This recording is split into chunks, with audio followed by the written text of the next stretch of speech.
Ramon কপাল চুলকে দীর্ঘশ্বাস ফেলে বলল, তুমি আসলেই ছায়া কাকিমা থেকে নাট্যকার হয়ে গেছো জানো। এসব হচ্ছে এটা কি মা? আমার কিন্তু আসলেই ভালো লাগছে না। জোর করে কোনো কিছু হয় না। মেয়েটাকে অসহ্য লাগছে আমার। তুমি ইচ্ছে করে এমন করে কি ভাবছ? আমি মোটেই বউ ভেবে ওর জন্য এসব আনিনি।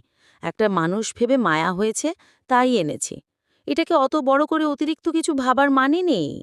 সালমা বেগম হতাশ হলেন, দীর্ঘশ্বাস ফেলে বললেন, শ্রাবণ, তুই এমন করিস না। আ- আমার কথাটা। শ্রাবণ সালমা বেগমের কথা শেষ করতে না দিয়েই বলে উঠল, তোমার যদি মন চায় তবে নিজে গিয়ে দিয়ে এসো মা, নইলে দেয়ার দরকার নেই, ফেলে দাও। আমি তবুও এসব আহ্লাদ করতে পারবো না। সালমা বেগম চুপচাপ হয়ে গেলেন। ছেলের মুখে এই কড়া সুরে কথা শুনে একটু সময় নিলেন নিজেকে সামলাতে। এক হাতে শপিং ব্যাগটা শক্ত করে চেপে ধরলেন, অন্য হাত দিয়ে শাড়ির আঁচল ঠিক করলেন। শ্রাবণের দিকে শান্ত চোখে তাকিয়ে রইলেন কিছুক্ষণ। তারপর গলায় খুব নরম একটা দাগ টেনে বললেন, মা হই তোকে কখনো কোনো কিছুতে জোর করিনি শ্রাবণ, আজও করছি না। শুধু চেয়েছিলাম তোর একটু সহানুভূতি, একটু নিজের থেকে ভাবা দেখে মেয়েটার মুখে হাসিটা ফুটুক। ও তো কিছু চায়নি আমাদের কাছে। তোর ঘরে এক রাতই থেকেছে, তাও মুখ নামিয়ে। মেয়েটা ভেতরে ভেতরে কতটা চাপে আছে জানিস? শ্রাবণ এবার আর চোখে চোখ রাখতে পারল না। মুখ নামিয়ে নীরব হয়ে গেল, তবে বিরক্ত হল।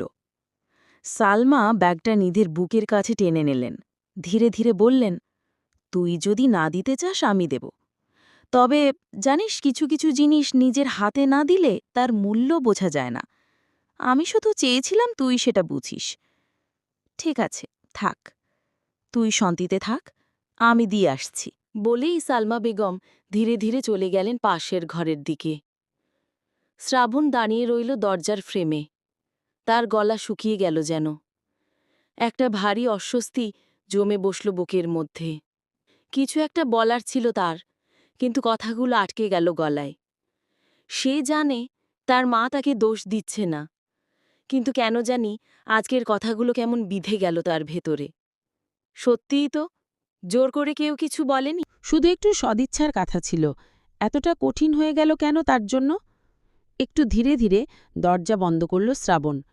ফিরে এসে বিছানার ধারে বসে পড়ল। বুকের ভিতরটা হালকা ধকধক করছে। হঠাৎই মনে হল, যদি ধারা জানে এসব তার জন্য সে কিছুই করতে চায় না, যদি ভাবে শ্রাবণ তাকে ঘৃণা করে। শ্রাবণ মোটেই ঘৃণা করে না মেয়েটাকে, শুধু ভালো লাগছে না। চোখ বন্ধ করে শ্রাবণ মাথা নিচু করল।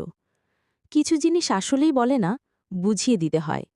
সে হয়তো ভুল করেছে, হয়তো একটু কঠিন হয়ে গেছে। শ্রাবণ চোখ খুলল, ঠোঁটে হালকা হাসি এলো। মাথা তুলে ছাদের দিকে তাকিয়ে একটু দীর্ঘ নিঃশ্বাস ফেলল। হয়তো এখনই কিছু বলার সময় না, তবে সময় আসছে। আর সেদিন এই চুপচাপ শ্রাবণ হয়তো একটু জোরে বলবে, নিজের হাতে দিয়েই বলবে, তোমার জন্যই এনেছি। শেখ বাড়িতে মাঝে মাঝেই একটু হুলস্থুল লেগে থাকে, তবে প্রতিদিন বিকালে সবাই একসাথে ড্রয়িং রুমে সময় কাটায়।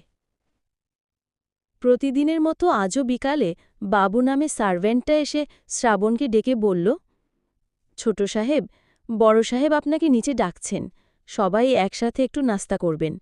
বড় ম্যাডাম সবার জন্য নুডলস বানিয়েছে। শ্রাবণ প্রথমে মনে মনে যেতে চাইল না, কিন্তু পরক্ষণে কিছু একটা ভেবে বুদ্ধি করে বলল, সবাই তো আছেই, আমি না গেলেও হবে, খাবো না আমি। শ্রাবণের বুদ্ধি কাজে লেগেছে। সাথে সাথে বাবু মাথা নেড়ে বলল, নানা সাহেব, সবাই নিচে নেই, শুধু বড় সাহেব আর ম্যাডাম আছে। নতুন ম্যাডামকে তো এখনও ডাকিনি, আপনাকে আগে ডাকতে আসলাম। আপনি তাড়াতাড়ি আসুন, আমি নতুন ম্যাডামকেও ডেকে নিয়ে আসি। বলেই পাশের ঘরে গিয়ে দরজার কড়া নাড়ল বাবুন। এদিকে শ্রাবণ এটাই চাইছিল, কৌশলে জেনে নিল ধারা ঘরেই আছে কিনা।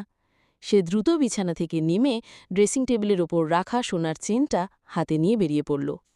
নিজের দরজার কাছে দাঁড়িয়ে রইল, অপেক্ষা করল ধারার বের হওয়ার। একটু পরেই খট করে শব্দ হল ধারার ঘর থেকে। দেখতে পেল আকাশি রঙা ওয়ান পিস পরে মাথায় সাদা রঙের একটা ওড়না জড়িয়ে বেরিয়ে এসেছে ধারা। এক মুহূর্তের জন্য থমকাল শ্রাবণ। সে ইচ্ছে করেই আকাশি রঙা এই ওয়ান পিসটা এনেছিল। তার মনেই হয়েছিল ধারার ফর্সা গায়ে এটা সুন্দর লাগবে, কিন্তু তাই বলে এতটা মানানসই হবে, এতটা সুন্দর লাগবে তা ভাবেনি। কতটা স্নিগ্ধ লাগছে মেয়েটাকে, একদম পরীর মতো। শ্রাবণের এবার আফসোস হলো, সে কেন ওই টকটকে লাল রঙের জামাটা নিয়ে এলো না। ধারা দেখতে পায়নি ডান পাশের ঘরের দরজার কাছে দাঁড়িয়ে থাকা শ্রাবণকে। সে নিজের মতো করে এগিয়ে যেতে চাইলে শ্রাবণ ফট করে ডেকে ওঠে পেছন থেকে, এই শোনো। খানিক পরিচিত পুরুষালী কণ্ঠটা কানে যেতেই থমকে দাঁড়ালো ধারা। তৎক্ষণাৎ পেছনে ধীরে তাকালে মাথায় থাকা ওড়নাটা সরে যায়, আলগা চুলগুলো গালে এসে পড়ে। এই দৃশ্যটাই একটা পুরুষকে ঘায়েল করার জন্য যথেষ্ট। ধারা পিছনে পুরোপুরি ফিরে সোজা হয়ে দাঁড়াল, এক হাতে ওড়না ঠিক করল। জানে না কেন যেন লোকটাকে তার একটু একটু ভয়ই লাগে। শ্রাবণ নিজে থেকে এগিয়ে এলো, ধারা সংকুচিত হল, ভাবল বোধহয় কঠিন কোনো কথা শুনতে হবে। অথচ তাকে অবাক করে দিয়ে শ্রাবণ তার হাতে থাকা চেনটা মুখের সামনে তুলে ধরে নরম কণ্ঠে জিজ্ঞেস করল, এটা কি তোমার? ধারা চোখ তুলে তাকাতেই জলজল করে উঠল তার মুখটা। চোখ বড় করে তাকিয়ে ফট করে শ্রাবণের হাত থেকে চেনটা নিয়ে অনেক বেশি উৎসুক হয়ে তড়িঘড়ি করে বলতে থাকল, হ্যাঁ হ্যাঁ জি, এটা আমার। জানেন, আমি সকাল থেকে পাগলের মতো খুঁজছি এটা। আমার মার শেষ স্মৃতি এই চেনটা। ভেবেছিলাম হারিয়ে ফেলেছি, অনেক কষ্ট হচ্ছিল। আল্লাহর কাছে হাজারো শুক্রিয়া, শুক্রিয়া মাবুদ, ফিরে পেলাম। শ্রাবণীর মুখটা একটু নরম হয়ে গেল ধারার কথাগুলো শুনে। তার মুখের উত্তেজনা, চোখের ভিজে ভিজে ছলছলে চাহনি, সব মিলিয়ে একটা অদ্ভুত আবেগ খেলে গেল ভেতরে। চেনটা এতটা গুরুত্বপূর্ণ, ওর মায়ের শেষ স্মৃতি।